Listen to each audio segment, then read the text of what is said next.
Hi and hello there, Scorpio! Welcome new subscribers, returning istam buyers. Thank you po sa inyong walang sawang love at support for me. At kung di niyo pa alam, meron pa po tayo other channel, link down below sa ating description box. At interesado, i-click lamang yung link dyan para mapunta kayo doon. In araw-araw ay nag-upload tayo ng collective readings for all signs there is Scorpio. At yun nga, no, kung interesado sa personal reading, mag-message lamang sa thehighpriestesskr@gmail.com. At yun mga babes, na tayong gender dito sa babae, lalaki, LGBT, lahat ay welcome. Pwede rin pong i-switch ang mga roles dahil possible magkapalit-palit dahil general reading ito.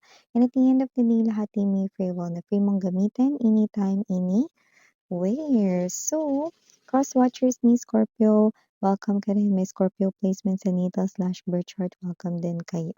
So, is Scorpio okay, no? Tignan natin dito ang mga messages for you. Kung may maririnig na ingay sa aking background mga babes, I'm sorry about that. It's out of my control. Mag-focus na lamang tayo in our own world. Archangel Michael, thank you so much. Angel guides, can we get messages for Scorpio, please? What does Scorpio needs to know? Can you please show me? Is Scorpio, mga mensahe for Scorpio. Is Scorpio.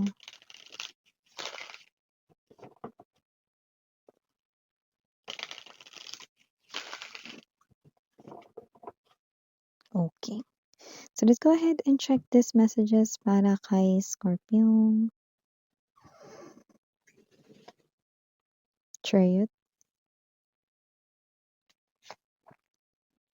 8 of Swords. Page of Cups. Ace of Cups. Knight of Cups. 2 of Wands. King of Wands. Ace of Coins. And the High Priestess. Scorpio, meron bang nagugustuhang person? Mukhang hinihintay mo siya dito, no? Na parang hindi ka naman niya kilala mga babes, you know? Pero hinihintay mo na pwedeng pansinin ka niya.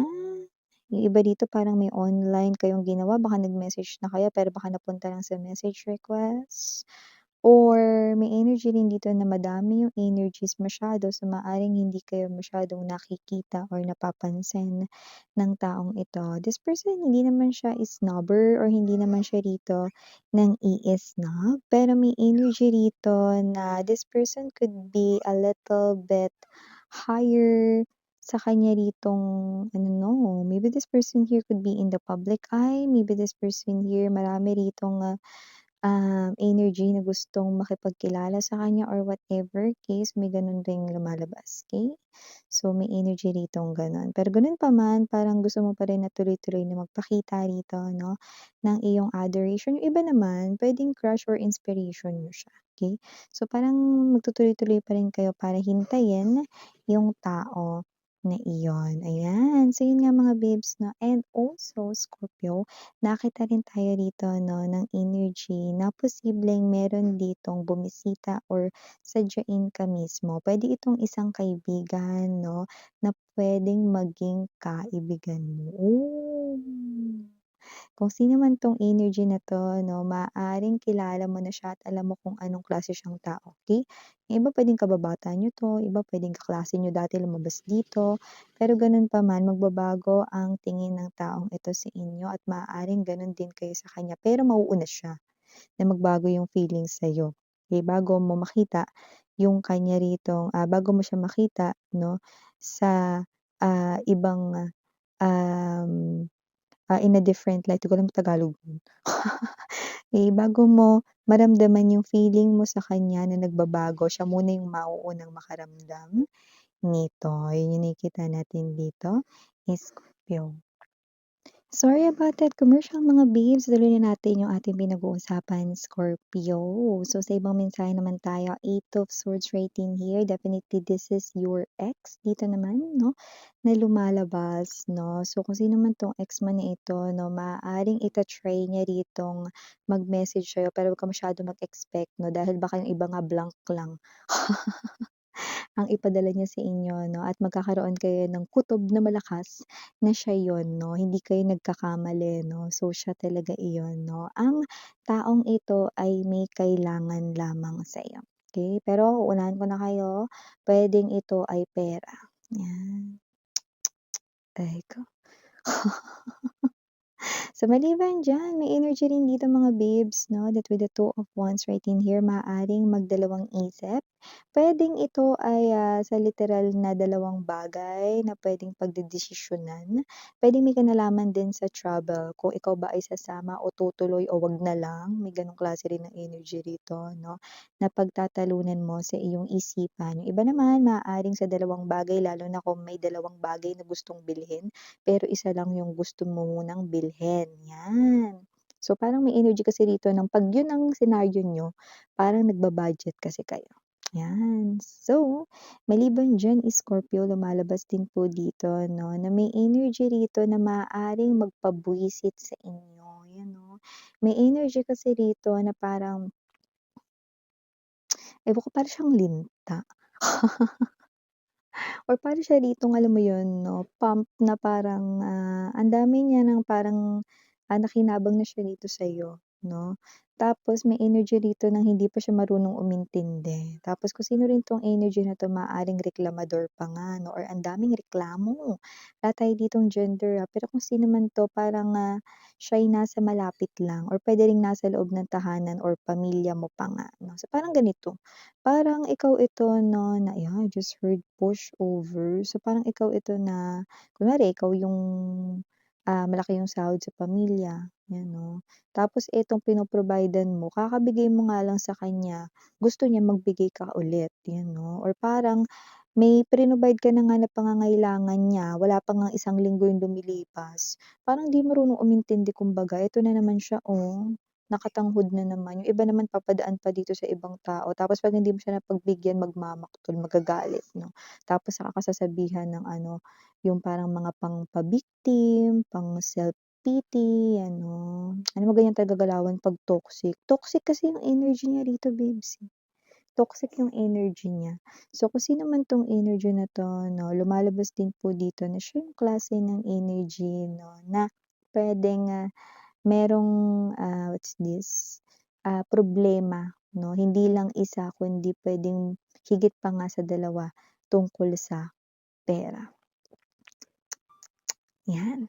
So, maliban diyan, Scorpio, lumalabas din dito na maaaring meron kang sikreto or isikreto rito muna 'no. Pero maganda ito kasi nakikita ko na magbubunga ito ng selebrasyon dito. So, puwedeng 'yan ay, parang nilalakad pinag-e-effortan mong bagay 'no, na parang hindi mo muna kinukuwento sa iba 'no. Naniniwala ka rin kasi na parang, kapag wala kang pinagsabihan mas malaki yung chance na mangyari yon or matupad. So, parang may gano'ng klase ng energy 'no at, kung sino man 'tong mga energy na nakukuha natin dito 'no, lumalabas din dito 'no na, mataas ang posibilidad na talagang ito ay mahatak mo agad-agad. Yeah, you will celebrate something here na parang matagal mo ng pinaghihirapan, pinag-e-effortan, pinaglalaanan na rito ng, iyo ritong oras at panahon 'no, puwede rin dito 'no, na iyong atensyon. So kung ano man 'yan, magbubunga na daw 'yan at magbe-benefit ay walang iba kundi ikaw. Scorpio. At maliban diyan, nakakita rin ako rito 'no, ng pagkakaperahan pa more, dagdag ipon ito na maaaring marinig mo sa katrabaho mo. Colleague, coworker, or kasamahan mo sa negosyo, puwedeng sa business partner mo kung may negosyo ka, or isa sa mga staff mo kung may tao ka under you sa negosyo mo.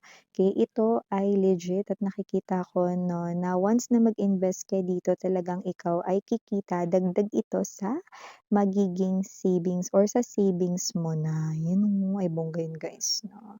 Nakita rin ako ng energy rito na makakapag-relax ka, hindi ko alam maaaring meron ditong energy na posibleng what's this, um Ewan ko kung anong meron dito, pero maaaring ito ay hindi para sa lahat 'no. So, puwedeng mabigyan ka rito 'no ng, leave pero may bayad yun, okey? So, whatever the case may be, yung parang ano, forced leave pero may bayad yun. So, hindi ko alam kung anong klaseng setup yun, pero may gano'ng lumbas dito. So, puwedeng example, masyado ng marami dun sa slot na yun ng mga katrabaho mo 'no at, hindi ka na madadagdag doon. So, instead na wala kang bayad sa araw na yun 'no, pahinga ka pero may bayad, ay bongga. So, nakita ko na maraming tao dito at parang ang office type ay open, parang Japanese style ang peg. So, puwedeng ito ay call center setup or whatever, basta parang gano'n, okey? So, maaaring yun ay hindi para sa lahat, pero just take only what resonates. O maliban diyan, may energy rin pala rito 'no, ng person na puwedeng dati ay, muntik na magkahulugan kayo ng loob at nakikita ko na itong tao na 'to 'no, ay magbabalik sa iyong life, okey? Possible na kung gugustuhin pa rin 'no, na kumonek ka sa kanya, may chance pa rin po iyon 'no. Nasa sa inyo pa rin yun mga bibs 'no, kung ko-connect kayo sa kanya 'no. Eh, kung kumonek kami dun minsan ano bang mangyayari rito? Well, nakikita ko lang naman na magiging parang feeling niyo nasa cloud 9 kayo kasi ibe-baby niya talaga kayo. Maalaga excuse me. Maalaga itong person na 'to 'no at super sweet, 'yan 'no. Kaya kung nakakalimutan mo na kasi nung teenager mo pa siya parang naging crush-crush or ka-flirtan, maaalala mo ulit 'yan 'no, kasi yun pa rin yung kanya ritong ugali 'no at sweet pa rin siya, very romantic. So yeah, ito Scorpio, mga messages right here for you guys. Again, yung Yuriana Ani, Sarang Hail, Love and Light. Annyeong.